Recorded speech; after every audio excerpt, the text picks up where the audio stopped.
ये कहानी उन दोस्तों की है जो अपनी नादानी में एक ऐसी जगह चले गए जहां खौफ का राज था और अंधेरा उनकी जिंदगी का सुकून छीन गया। वो रात उनकी जिंदगी का हिस्सा बन गई, एक ऐसी रात जिसे वो कभी नहीं भुला पाए। रात के 2 बज रहे थे और पूरा शहर एक अजीब सी खामोशी में डूबा हुआ था। हवा में ठंडी सांस बह रही थी, जैसे कोई छिपा हुआ चेहरा उनकी तरफ घूर रहा हो। जुबैर अपने दोस्तों वक्कास और नसीम के साथ शहर के एक मशहूर पुराने मकान के बाहर खड़ा था। वही मकान जो कई सालों से खाली पड़ा था और जिसके बारे में लोग कहते थे कि वहां रात के बाद अजीब आवाजें आती हैं, साए दिखते हैं, और कुछ लोगों ने तो वहां सायों का पूरा झुंड तक देखा था। लोगों का कहना था कि जो भी वहां रात बिताता है वो या तो वापस नहीं आता या फिर पागल हो जाता है। अब ये तीनों दोस्त वहीं खड़े थे। दिल जोर जोर से धड़क रहा था, हाथों में हल्की सी कंपकंपी थी और आंखों में डर साफ दिखाई दे रहा था। अंधेरा उनके चारों तरफ फैल चुका था और ऐसा लग रहा था जैसे हर कोना उनकी हर सांस को और हर धड़कन को निगल रहा हो। मकान के सामने खड़े होते ही हवा में सड़ी गली बदबू फैल गई, जैसे किसी पुरानी रूह की सांस सीधे उनके चेहरों से टकरा रही हो। वकास ने कांपती आवाज में कहा, क्या तुम लोग सच में अंदर जाना चाहते हो? इस जगह को देखकर ही मेरा खून जम रहा है। नसीम ने हल्की हंसी के साथ कहा, अरे डरपोक मत बनो, ये सब बस कहानियां हैं, हमें कुछ नहीं होगा। जुबैर ने टॉर्च को मजबूती से पकड़ते हुए कहा, हाँ यार, आज सच्चाई सामने आ ही जाएगी और हो सकता है हम भी इस कहानी का हिस्सा बन जाएं। तीनों ने हिम्मत जुटाकर पुराने जंग लगे दरवाजे को धक्का दिया। जैसे ही दरवाजा खुला, ठंडी हवा का तेज झोंका अंदर आया और एक अजीब सी सिहरन उनके शरीर में उतर गई। उसी पल उनके दिल की धड़कन और तेज हो गई, जैसे कोई अदृश्य ताकत उनका पीछा कर रही हो। अंदर का नजारा रूह कंपा देने वाला था। पुराने फर्नीचर पर धूल की मोटी परत जमी थी, दीवारों पर अजीबो गरीब निशान उकेरे हुए थे और हवा में ऐसी बदबू थी जैसे कोई साया उन्हें घूर रहा हो। हर कोना अंधेरे में कुछ छिपाए हुए था और कई बार उन्हें महसूस हुआ कि कोई उनके पीछे पीछे चल रहा है। जैसे ही वो आगे बढ़े, जमीन के भीतर से हल्की हल्की धड़कन जैसी आवाज आने लगी, मानो ये मकान आज भी जिंदा हो। दीवारों पर लगी पुरानी तस्वीरों के चेहरे अजीब ढंग से हिलते डुलते दिखाई देने लगे। उनकी आंखें झपक रही थीं जैसे वे जीवित हों। नसीम ने डरते हुए कहा, ये मुमकिन नहीं है, तस्वीरों के चेहरे हिल रहे हैं। वकास ने लड़खड़ाती जबान से कहा, मैं वापस जा रहा हूं। लेकिन जुबैर ने उसका हाथ थाम लिया। नहीं, हमें आगे बढ़ना होगा, हो सकता है असली राज यहीं छुपा हो। आगे बढ़ते हुए वो एक बड़े हॉल में पहुंचे। वहां एक पुरानी मेज पर दीपक जल रहा था, लेकिन हवा के अजीब बहाव से उसकी लौ कभी तेज जलती, कभी धीमी पड़ जाती। नसीम ने मजाक में दीपक उठाते हुए कहा, शायद ये कोई जादुई दीपक हो। लेकिन जैसे ही उसने दीपक उठाया, एक भयानक चीख गूंज उठी और दीपक उसके हाथ से छूटकर जमीन पर गिर गया। उसी पल उन्होंने देखा कि एक साया हॉल के कोने से तेजी से सरक रहा है, जैसे वो तीनों पर नजर रखे हुए हो। जुबैर ने कांपती आवाज में पूछा, ये आवाज कहां से आई थी? नसीम घबरा कर बोला, मुझे नहीं पता, लेकिन हमें तुरंत यहां से निकलना होगा। वो जैसे ही पीछे मुड़े, दरवाजा अपने आप जोर से बंद हो गया। वकास ने उसे खोलने की बहुत कोशिश की, लेकिन वो टस से मस नहीं हुआ। नसीम घबरा कर चिल्लाया, हम फंस गए हैं। जुबैर ने खुद को संभालते हुए कहा, घबराओ मत, हमें कोई दूसरा रास्ता ढूंढना होगा। आगे बढ़ते हुए उन्हें एक सीढ़ी दिखी जो नीचे तहखाने की ओर जा रही थी। जुबैर बोला, शायद नीचे से बाहर निकलने का कोई रास्ता मिल जाए। वकास ने डरते हुए कहा, क्या तुम्हें लगता है कि यह ठीक रहेगा? जुबैर ने धीमी आवाज में जवाब दिया, हमारे पास और कोई रास्ता नहीं है। तीनों सीढ़ियों से नीचे उतरे। तहखाने का नजारा और भी भयानक था। दीवारों पर खून जैसे निशान थे, फर्श पर टूटी हुई हड्डियां बिखरी हुई थीं और कभी कभी हल्की सी सांसें सुनाई दे रही थीं, जैसे कोई छिपी हुई रूह वहां घूम रही हो। हर कदम के साथ उनके शरीर पर अदृश्य ताकत की थपथपाहट महसूस होती और हवा में हल्की सी आवाज गूंजती, जैसे कोई प्राचीन मंत्र पढ़ा जा रहा हो। वकास ने घबरा कर कहा, यह जगह सच में भयानक है। जुबैर ने कहा, चलो जल्दी करो, हमें यहां से निकलना होगा। चलते चलते उन्हें तहखाने के कोने में एक छोटा सा दरवाजा दिखा। नसीम ने कहा, शायद ये दरवाजा बाहर निकलने का रास्ता हो। जुबैर ने दरवाजा खोला तो उनकी हैरानी की कोई सीमा नहीं रही। दरवाजे के पीछे एक गुप्त कमरा था जिसमें प्राचीन किताबें, पुराने तालिस्मात और अजीबो-गरीब चीजें रखी हुई थीं। हर चीज पर पुराना खून और निशान बने हुए थे, जैसे किसी ने यहाँ जादू की रस्म पूरी की हो। नसीम ने एक किताब उठाकर देखा तो उस पर पूरी तरह अजनबी और रहस्यमय भाषा में लिखा हुआ था। जुबैर ने कहा, यह किताब शायद किसी जादूगर की है। वकास ने घबरा कर कहा, हमें इन चीजों को छूना नहीं चाहिए, चलो जल्दी यहां से निकलते हैं। लेकिन जैसे ही वो दरवाजे से बाहर निकलने लगे, अचानक एक जोरदार आवाज गूंजी और पूरा तहखाना हिल उठा। साया हर कोने से सरक रहा था और एक अजीब सी रूह की चीख उनके कान के बिल्कुल पास से गुजर गई। जुबैर ने चीख कर कहा, भागो! तीनों दोस्तों ने तेजी से सीढ़ियां चढ़कर ऊपर आए, दरवाजा खोलने की कोशिश की और इस बार वो खुल गया।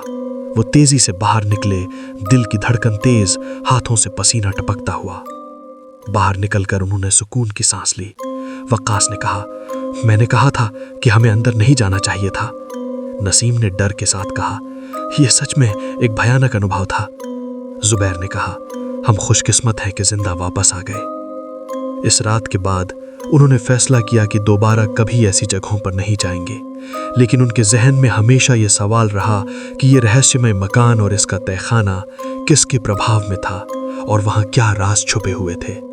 हर रात उन्हें लगता कि कहीं न कहीं वो साया अब भी उनके पीछे है और पुरानी रूह की चीख अब भी उनके सपनों में गूंज रही है। अब जुबैर, वकास और नदीम अपनी जिंदगी में जाहिरी तौर पर सुकून के साथ मशगूल हो गए थे, लेकिन उस खौफनाक घर से निकलने के बाद जो अंधेरा उनके साथ चिपक गया था, उसका अंदाजा सिर्फ वे तीनों और उनके घर वाले ही समझ सकते थे। शुरू के कुछ दिनों तक सब कुछ ठीक रहा, जिंदगी अपनी पुरानी रफ्तार पर चल रही थी, लेकिन धीरे धीरे रातों का रंग बदलने लगा। रात के सन्नाटे में अजीब सी बोझिल हवा चलती, जैसे कोई न दिखाई देने वाली चीज घर के अंदर घूम रही हो। सबसे पहले तब्दीली जुबैर में नजर आई। जुबैर अक्सर खामोश रहने लगा। उसकी आंखों के नीचे गहरी काली लकीरें पड़ गई थीं। कभी कभी वो बिना वजह घूरता रहता, जैसे उसके सामने कोई खड़ा हो जो सिर्फ उसे ही नजर आ रहा हो। रात के वक्त जुबैर के कमरे से भारी भारी सांसों की आवाज आती। कभी कभी लगता जैसे कोई उसके कमरे में धीमी धीमी गुर्राने वाली आवाज निकाल रहा हो। जब घर वाले दरवाजा खोलते तो जुबैर अपने बिस्तर पर बैठा होता, पसीने में भीगा हुआ, आंखें खुली लेकिन नजर कहीं और जमी होती। वकास और नदीम ने भी महसूस किया कि जुबैर अब पहले जैसा नहीं रहा। एक रात जब तीनों एक साथ बैठे हुए थे, अचानक जुबैर ने अपना सिर उठाकर ऐसी आवाज में बोला जो उसकी अपनी नहीं थी। उसकी आवाज भारी, खुरदुरी और ठंडी थी। तुम लोग समझते क्यों नहीं, मैं अकेला नहीं हूं। यह सुनकर वकास के हाथ से पानी का गिलास गिर गया। नदीम का जिस्म सुन्न हो गया। वकास ने घबराकर कहा, जुबैर, ये तू क्या बोल रहा है? जुबैर ने धीरे धीरे अपनी गर्दन मोड़ी। उसकी आंखें सीधी वकास पर जमी हुई थीं। उसकी आंखों में न डर था न पहचान, सिर्फ गुस्सा और स्याही। वो घर हम तीन नहीं गए थे, कुछ और भी हमारे साथ निकल आया था। उस रात के बाद हालात और बिगड़ गए। जुबैर अक्सर रात के वक्त नींद में उठकर चलने लगता। कभी घर के किसी कोने में खड़ा होकर दीवार को घूरता रहता, कभी जमीन पर बैठकर अजीबोगरीब अल्फाज बोलता जिनका मतलब किसी को समझ नहीं आता। उसके कमरे का माहौल हमेशा ठंडा रहता, चाहे गर्मी कितनी भी हो। कभी कभी बत्ती अपने आप बुझ जाती और जब बत्ती जलती तो जुबैर का चेहरा बिल्कुल बदला हुआ होता। एक रात नदीम ने देखा कि जुबैर अपने कमरे में खुद को दीवार पर जोर जोर से मार रहा है। नदीम चीख कर बोला, जुबैर रुक जा, लेकिन जुबैर ने उसकी तरफ देखा भी नहीं। उसके मुंह से झाग निकल रही थी और आवाज ऐसी आ रही थी जैसे दो लोग एक साथ बोल रहे हों। ये जिस्म अब मेरा है, वकास ने कांपते हुए कहा। ये वही चीज है जो उस घर में थी। अब उन्हें यकीन हो चुका था कि जुबैर पर कब्जा हो चुका है। वो चीज जो उस खौफनाक घर में कैद थी, जुबैर के साथ बाहर आ चुकी थी। जुबैर कभी अपनी माँ को पहचानने से इनकार कर देता, कभी अपने हाथों को देखकर चीखने लगता जैसे ये हाथ उसके नहीं, कभी वो आईने के सामने खड़ा होकर अपने ही चेहरे से बातें करता। एक दिन जुबैर ने अचानक कहा, वो घर मुझे वापस बुला रहा है, अगर मैं नहीं गया तो ये सब मर जाएंगे। ये सुनकर वकास और नदीम का खून जम गया।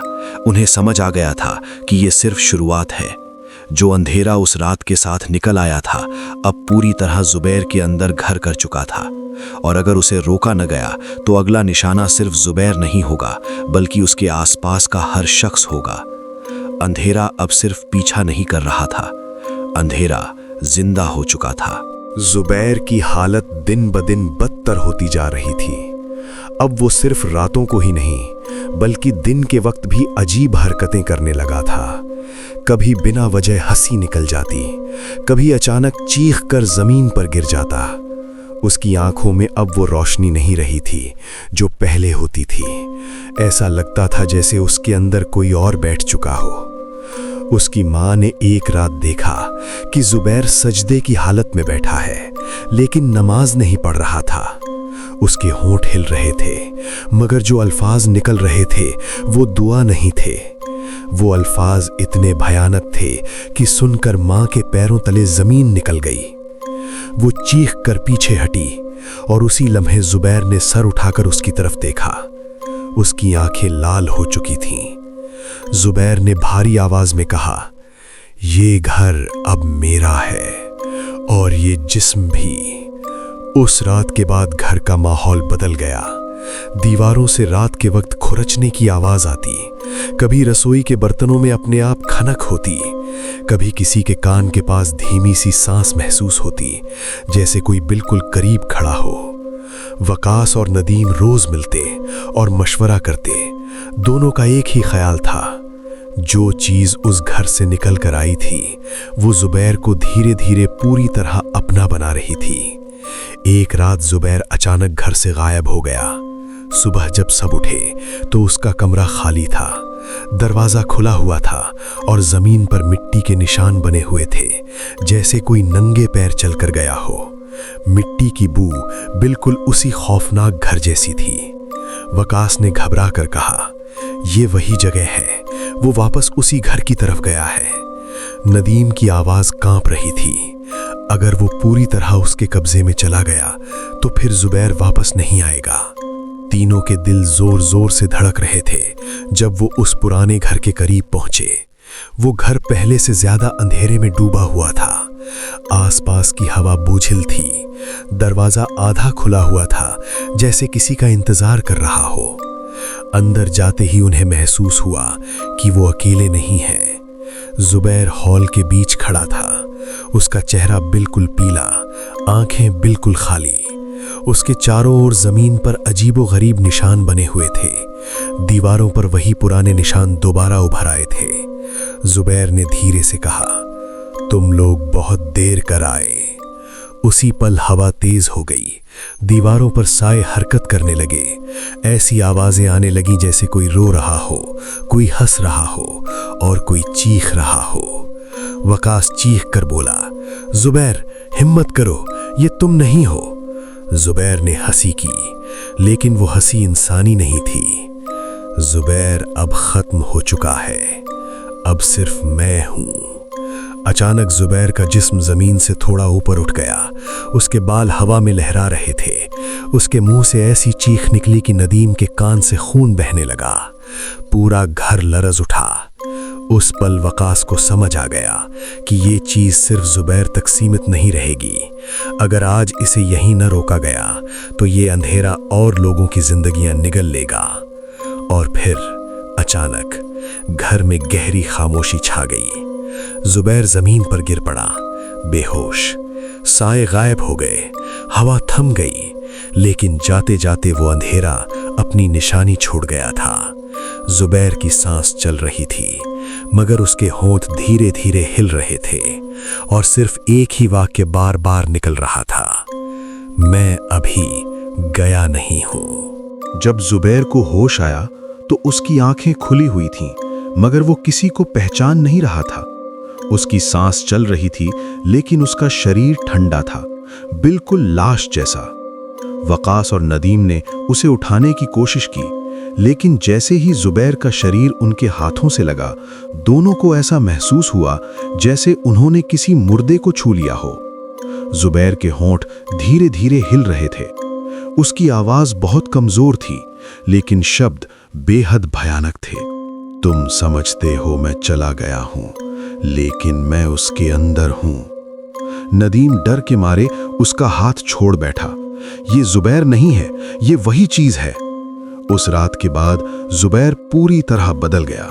वो दिन भर चुप रहता, लेकिन रात होते ही उसका शरीर अजीब तरह से टेढ़ा मेढ़ा होने लगता। कभी वो नींद में बैठकर दीवार से सिर मारने लगता, कभी जमीन पर रेंगता हुआ कमरे से बाहर आ जाता। एक रात उसकी मां ने देखा कि जुबैर रसोई में खड़ा है और चाकू से अपनी उंगली काट रहा है। खून टपक रहा था, लेकिन उसके चेहरे पर दर्द का कोई निशान नहीं था। वो बस एक ही वाक्य दोहरा रहा था, खून से रास्ता खुलता है। मां चीख मारकर बेहोश हो गई। अब घर में रहना मुश्किल हो गया था। बच्चे रोते रहते, बुजुर्ग डर के मारे दुआ पर दुआ पढ़ते।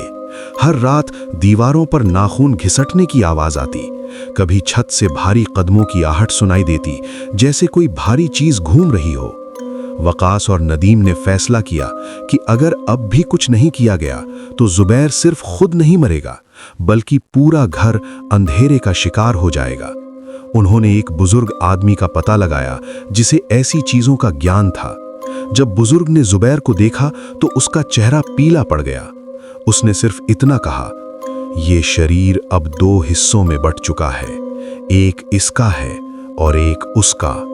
उस रात बुजुर्ग ने बताया कि जो चीज जुबैर के अंदर है वो उसी पुराने घर की मालकिन है। वो सिर्फ एक साया नहीं, बल्कि एक भूखी रूह है जो शरीर के जरिए जिंदा रहना चाहती है।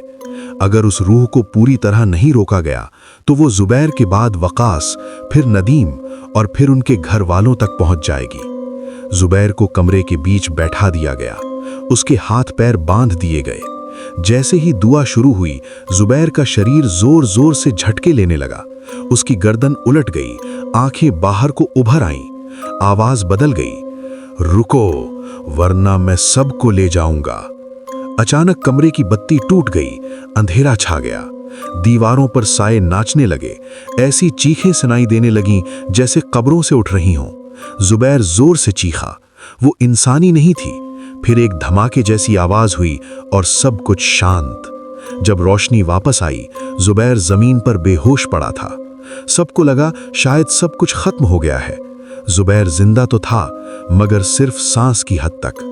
उस रात के बाद वो किसी से बात नहीं करता, न हंसता, न रोता, न गुस्सा करता। बस एक जगह बैठकर खाली नजरों से देखते रहना उसकी आदत बन गई थी।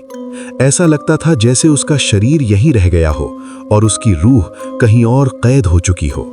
वकास और नदीम रोज मिलते थे, लेकिन अब उनके बीच वो दोस्ती नहीं रही थी। हर मुलाकात खामोशी में बदल जाती। दोनों जानते थे कि उस रात की गई नादानी का बोझ उन्हें जिंदगी भर उठाना पड़ेगा। कभी कभी रात के सन्नाटे में जुबैर के कमरे से हल्की सी आवाज आती, जैसे कोई धीरे धीरे सांस ले रहा हो, जैसे कोई अब भी अंदर मौजूद हो।